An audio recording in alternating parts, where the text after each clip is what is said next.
আপনার বেবিকে কিভাবে ডাইপার র্যাশ ক্রিম ব্যবহার করবেন তা শিখে নিন এই ভিডিও থেকে।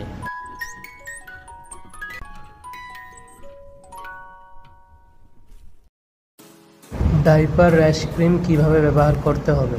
ডায়াপার র্যাশ ক্রিম ব্যবহার করার জন্য নিচে কয়েকটি গুরুত্বপূর্ণ ধাপ বলা হলো। পরিষ্কার ও শুষ্ক করুন, clean and dry.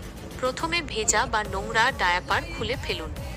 Baby wipes, fragrance এবং অ্যালকোহল ফ্রি নরম ভেজা কাপড় বা উষ্ণ জল দিয়ে শিশুর ত্বক আলতো করে পরিষ্কার করুন।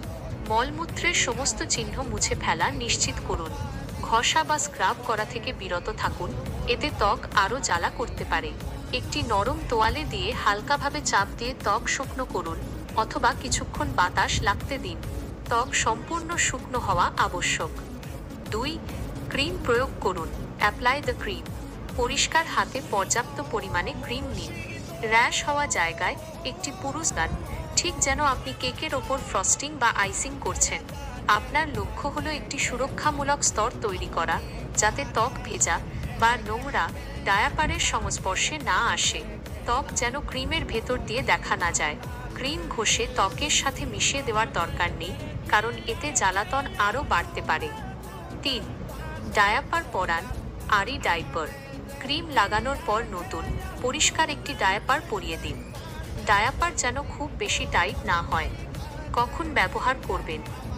র্যাশ থাকলে র্যাশ ভালো না হওয়া পর্যন্ত প্রতিটি ডায়াপার পরিবর্তনের সময় ক্রিম ব্যবহার করুন। প্রতিরোধের জন্য আপনার শিশুর ত্বক যদি সংবেদনশীল হয় বা প্রায়ই র্যাশ হয়, তাহলে প্রতিটি ডায়াপার পরিবর্তনের সময় একটি পাতলা স্তর করে ব্যারিয়ার ক্রিম অয়েন্টমেন্ট ব্যবহার করা যেতে পারে। ঘুমানোর আগে, রাতে বা দীর্ঘ সময়ের জন্য ডায়াপার পরানোর আগে অবশ্যই ব্যবহার করুন। যদি র্যাশ 2-3 দিনের মধ্যে ভালো না হয় বা অবস্থা আরও খারাপ হয়, যেমন ফোস্কা, ক্ষত বা জ্বর হয়, তাহলে অবশ্যই একজন শিশু বিশেষজ্ঞের পরামর্শ নিন।